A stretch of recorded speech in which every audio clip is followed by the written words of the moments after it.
اردو میں وہی بات ریپیٹ کرتے ہیں, کیوں ٹائم پاس کرتے ہیں؟ تو ہمارے خطبوں کے لمبے ہونے کی ایک وجہ یہ بھی ہے کہ اب اللہ تعالیٰ کی عربی میں حمد و ثنا بیان کرنے کے بعد اب اسی بات کو اردو میں 5 منٹ تک ریپیٹ کریں گے, تو اس طرح خطبے لمبے ہو جاتے ہیں. میں سمجھتا ہوں اس کی حاجت نہیں ہے.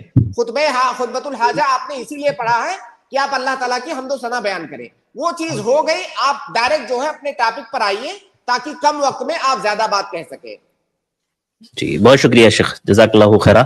بہت شکریہ عدنان بھائی ہمارے ساتھ جوائن ہونے کے لیے, جزاک اللہ شیخ وہ خیرہ. پیچھے نماز پڑھ سکتے یا نہیں پڑھ سکتے کلیئر نہیں ہوا, کیونکہ وہ غالباً شرکیہ مطلب آگے بیان میں بھی شرکیاں باتیں نہیں, کر رہے ہیں. نماز جہاں تک نماز پڑھنے کی بات, نماز صحیح ہونے کی بات ہے, اس مسئلے پر بارہا میں گفتگو کر چکا ہوں کہ جب تک اس آدمی کی تکفیر کوئی بڑا عالم دین جب تک اس کی تکفیر نہ کر دے کہ یہ آدمی کافر ہو چکا ہے, تب تک اس کے پیچھے نماز صحیح ہے. ٹھیک ہے, شکریہ, جزاک اللہ خیر شیخ. بہت شکریہ عدنان بھائی, بارک اللہ فیکم. اس کے بعد عارف, آپ اپنا سوال کریں.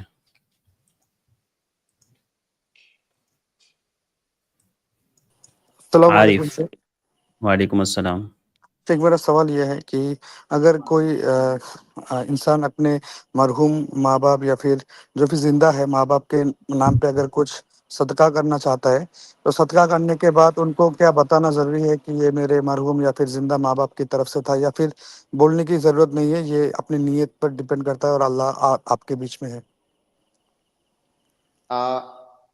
اللہ کے نبی صلی اللہ علیہ وسلم کی حدیث ہے کہ انما الاعمال بالنیات.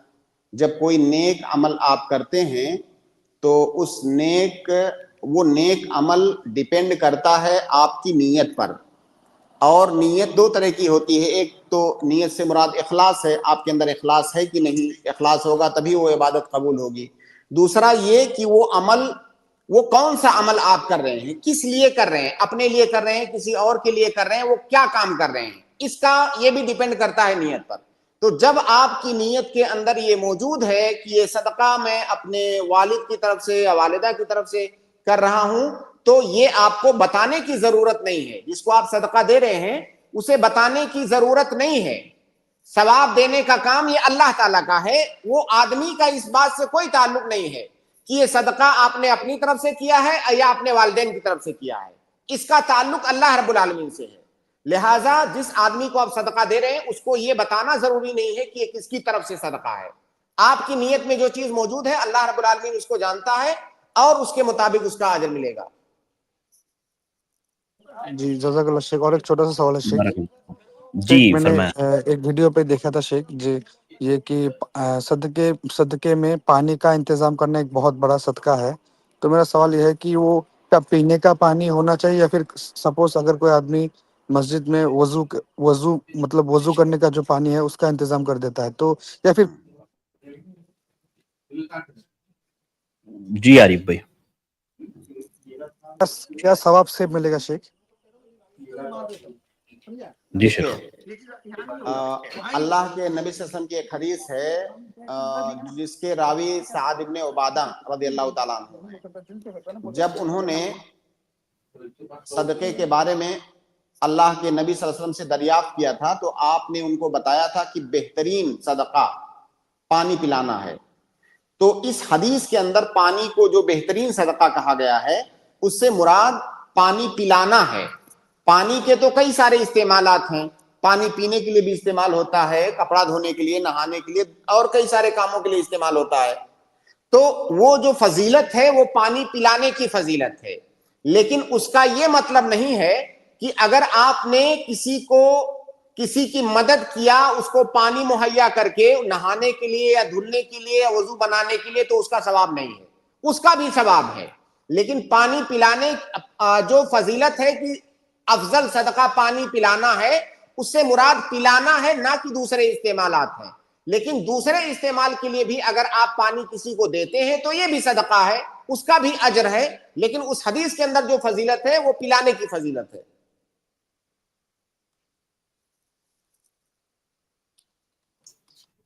جی بہت شکریہ عارف بھائی, جزاک اللہ خیرہ. اس کے بعد میں اگلے گیسٹ کو ایڈ کر رہا ہوں, ZKS, میں آپ کو ایڈ کر رہا ہوں, آپ اپنا سوال کریں. السلام علیکم. جی وعلیکم السلام ورحمۃ اللہ وبرکاتہ. شیخ درود کے جو چھوٹے سیگے ہیں وہ بھی نماز میں پڑھ سکتے ہیں؟ کون سا صیغہ؟ درود کے چھوٹے جیسے صیغے جو ہوتے ہیں شیخ اس کو نماز میں پڑھ صلی سکتے ہیں کیا کچھ؟ اللہم صلی علی محمد صلی اللہ علیہ وسلم، اس طرح کے صیغے؟ جی اس سے تھوڑا سا بتائیں کون سے صیغے جیسے. جی ویسے ہی شیخ، جیسے اللہم صلی وسلم علی نبینا محمد. نہیں، درود کا جو صیغہ اللہ کے نبی صلی اللہ علیہ وسلم سے وارد ہے، جو آپ نے سکھایا، جتنے صیغے سکھایا ان صیغوں میں سے کوئی صیغہ پڑھیں. ان میں سے معروف ترین صیغہ ہے درود ابراہیمی، جو اپنے یہاں بہت زیادہ معروف ہے. جی جی. اور شیخ سجدے سہو یہ واجب ہے کرنا؟ ہاں، اگر نماز کے اندر کوئی سہو ہوا ہے آپ سے تو سجدے سہو کرنا واجب ہے. جی جی سسٹر، جزاک اللہ.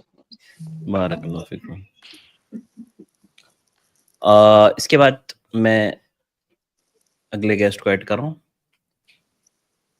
انس احمد، آپ اپنا سوال کریں. جی السلام علیکم شیخ. وعلیکم السلام. علیہ السلام ورحمۃ اللہ. شیخ وہ واٹس ایپ پہ حدیث بھیجا تھا، دکھائے ہو؟ دکھانے کے لیے ٹائم تھوڑی ملا بھائی. میں شیخ کو پوچھ لیتا ہوں. ایک کے تعلق سے میں نے آپ کو خود واٹس ایپ کر دیا ہے، وہ آپ دیکھ لیجئے. دوسری ایک روایت ہے شیخ، وہ میں نے دیکھا، اس کا حکم ضعیف موضوع روایت ہے، وہ ضعیف موضوع روایت ہے. اللہ کے نبی حدیث و اس طرح سے شیخ، رأیت ربی فی صورت شاب امرد له وفرۃ جعد قطۃ فی روضۃ خضراء. جو ضعیف اور موضوع ہے اس کو چھوڑ دیجئے، جو صحیح ہے اس کو جی بتائیں. یہی ایک ہی روایت ہے شیخ. اور خلاص. دوسری جی. ہاں دوسری کے لیے میں نے بھائی آپ کو واٹس ایپ کر دیا ہے، تو وہ انشاءاللہ میں آپ کو واٹس ایپ پہ دیکھ کے بتا دوں. وہ جو میں نے ابھی جو آپ نے پہلے پڑھا نا سورت والی، وہ ہاں البانی ہاں نے صحیح گریڈ دیا ہے انہیں، ابن تیمیہ وغیرہ نے بھی انہیں صحیح کیا ہے. شیخ البانی کا حکم نہیں ہے بھائی وہ. شیخ آپ دیکھ لیجئے یہ روایت ایک مرتبہ کیا ہے سرچ کر بتائیں لیجئے. تھوڑا سا.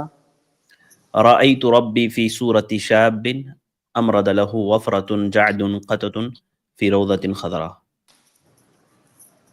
اور بھی بہت سارے الفاظ سے ہاں، آئے ہیں. جب تک جی دوسروں کو جی جی. انس بھائی آپ بیک سٹیج رہیے، میں جب تک دوسرے کو ایڈ کرتا ہوں. ابو ہند، میں آپ کو ایڈ کر رہا ہوں، آپ اپنا سوال کریں بھائی. السلام علیکم ورحمۃ اللہ وبرکاتہ. وعلیکم السلام ورحمۃ اللہ وبرکاتہ. حضرت خیریت سے؟ جی الحمد للہ. حضرت میرا سوال یہ ہے کہ جیسے کہ ہم کیا کوئی بھی نام اپنی جو مادری زبان ہوتی ہے اس میں رکھ سکتے ہیں، اور اس کا اگر کوئی شرکیات جیسے معنی نہ ہوتا ہو، جیسے کہ آنند نام ہے یا تیج نام ہے یا جیسے اس طرح کے نام، اس کا معنی بھی ہمیں پتا ہو اور کوئی نہ ہوتا ہو، تو کیا یہ جائز ہے؟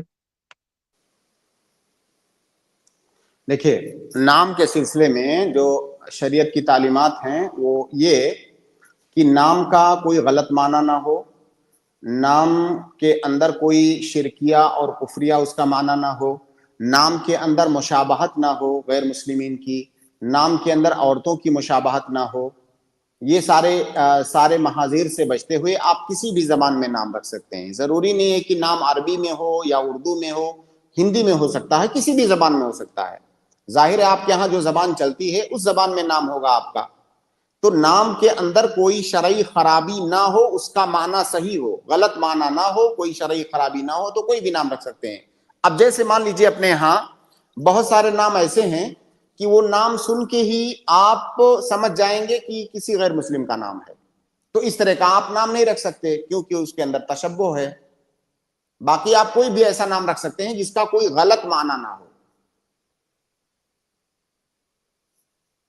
جی.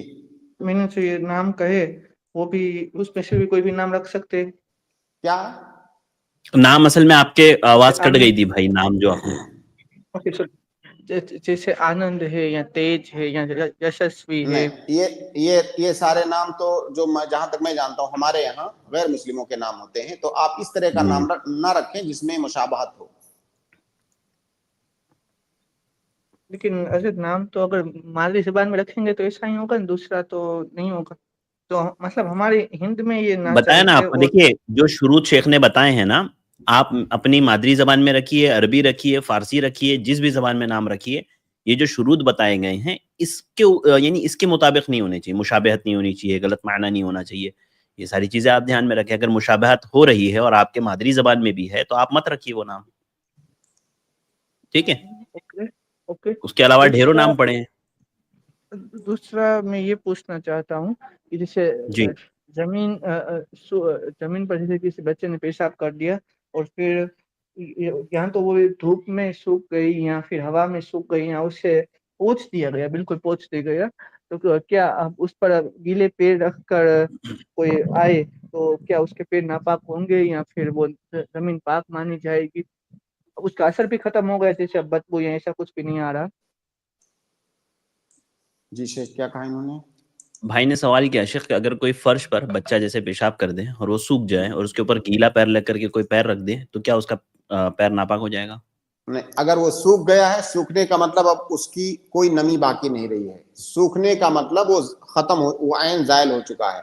اس کے بعد وہ ناپاک نہیں ہوگا اس کا پاؤں. اس کے اوپر کوئی چاہے سوکھا پاؤں رکھے یا گیلا پاؤں رکھے، اگر وہ پہلے سوکھ چکا ہے تو پھر ناپاک نہیں ہوگا.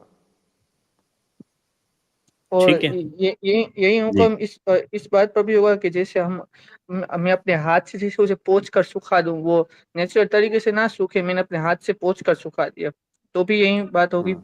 دیکھیں، آپ اصول ایک یاد رکھیں کہ جتنی بھی نجس چیزیں ہیں، جیسے پیشاب ہے یا کوئی اور چیز، نجس چیزیں، وہ ایک آبجیکٹ ہے نا، وہ ایک چیز ہے. اس کا ایک جو ہے عربی میں کہتے ہیں ہم لوگ کہ اس کا ایک جرم ہے، وہ ایک عین ہے. وہ جو آبجیکٹ ہے وہ زائل ہونا چاہیے. وہ زائل آپ نے ہاتھ سے کیا، پانی سے کیا، سورج کی تپش سے ہوا، وہ زائل ہو جانا چاہیے بس. اب اس میں اس کی 10 شکلیں ہو سکتی ہیں. کوئی آدمی کپڑے سے سکھا کے کیا، کوئی آدمی مٹی ڈال کے اس کو سکھا دیا، کوئی آدمی دھوپ میں سکھا دیا، کوئی آدمی کسی اور چیز سے پوچھ کے اس کو وہاں سے زائل کیا. کسی بھی طریقے سے جب وہ نجاست کی عین زائل ہو جائے گی، اس کا مطلب وہ پاک ہو گیا. ٹھیک ہے ابو ہند بھائی. جزاک اللہ. جزاک اللہ خیر، بارک اللہ فیکم. بہت شکریہ. اس کے بعد میں اگلے گیسٹ محمد رئیس کو ایڈ کر رہا ہوں. جی محمد رئیس سلفی، آپ اپنا سوال کریں.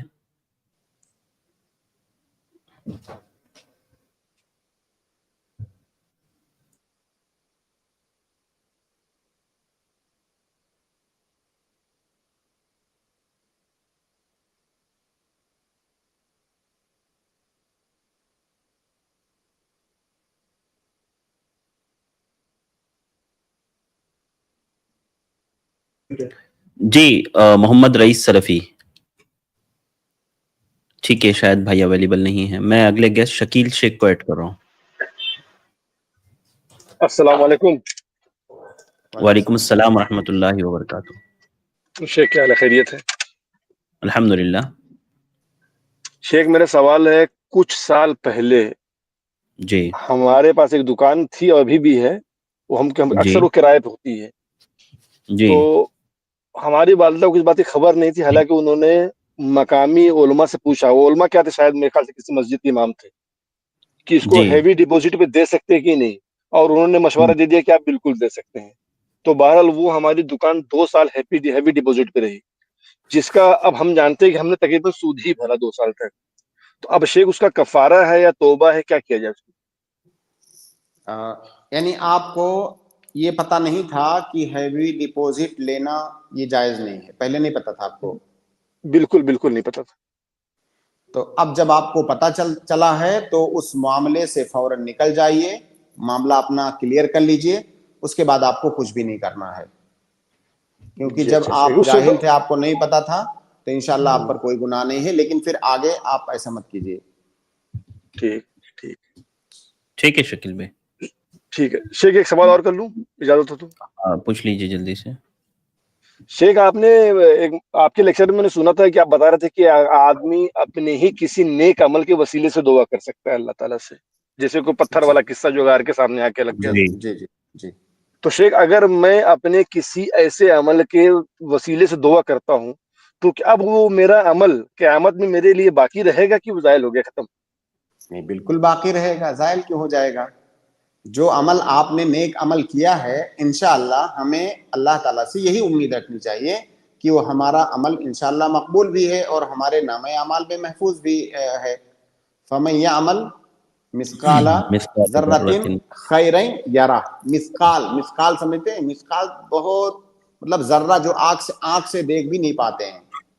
اگر اس کے برابر بھی کوئی نیک عمل آپ نے کیا ہے تو اس کو بھی آپ دیکھیں گے قیامت کے دن. ایسا نہیں کہ اب آپ نے اس کے وسیلے سے اللہ تعالیٰ سے دعا کر لیا تو وہ ختم ہو گیا. نہیں, بالکل نہیں. جی, جزاک اللہ خیر شیخ, جزاک اللہ خیر شیخ, الحمدللہ, بہت شکریہ شیخ, اللہ آپ کے علم و عمل برکت دے. آمین آمین آمین, جزاک اللہ خیرہ. شیخ وہ حدیث کے لیے لے لوں, میں ایڈ کر دوں ان کو؟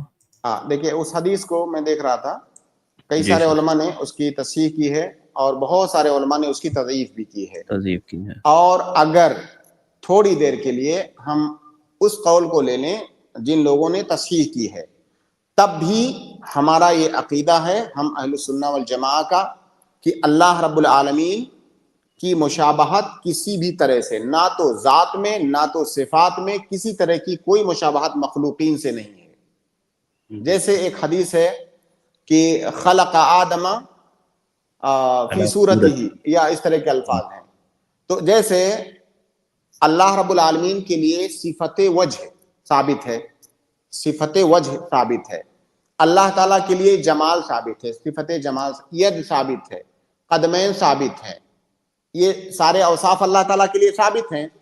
اب آپ یہ بتائیے کہ وجہ میرے پاس, چہرہ میرے پاس بھی ہے, ہاتھ میرے پاس بھی ہے, قدم میرے پاس بھی ہے, لیکن کیا جب ہم یہ کہتے ہیں کہ اللہ تعالیٰ کا چہرہ ہے تو کیا وہ میرے چہرے کی طرح سے ہے؟